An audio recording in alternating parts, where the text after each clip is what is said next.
महाराष्ट्रामध्ये चौथ्या टप्प्यासाठी उद्या 11 जागांकरता मतदान। पंकजा मुंडे, अमोल कोल्हे, खडसे यांच्यासह अनेकांची प्रतिष्ठा पणाला।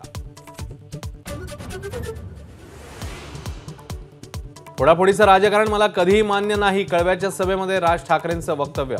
महाराष्ट्रामध्ये फोडाफोडीच्या राजकारणाला शरद पवारांनी सुरुवात केल्याचा आरोप।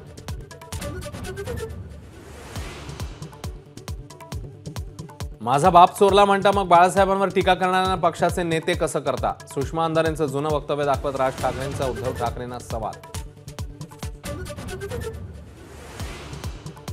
तुम्ही जगा किंवा मरा पण मला पंतप्रधान करा ही मोदींची नीती। मुंबईतल्या सभेमधून उद्धव ठाकरेंचा पंतप्रधान मोदींवर हल्लाबोल।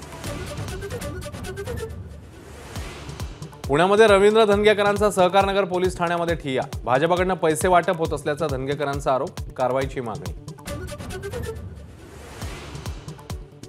दिल्लीतल्या 2 खेचरांना फक्त पवार आणि ठाकरेच दिसतात। सामनाला दिलेल्या मुलाखतीत उद्धव ठाकरेंचा मोदी शहांवर हल्लाबोल, तर ठाकरेंची मुलाखत म्हणजे काळूबाळूचा तमाशा, बावनकुळेंची टीका।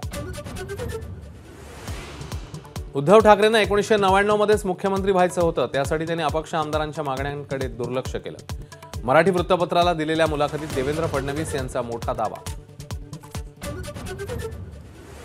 उपमुख्यमंत्री देवेंद्र फडणवीस आणि गिरीश महाजनांची माझ्याबद्दलची नाराजी दूर।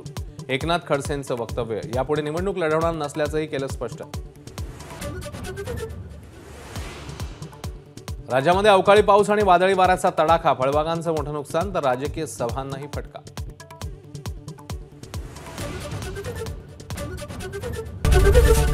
एबीपी माझा, उघडा डोळे बघा नीट।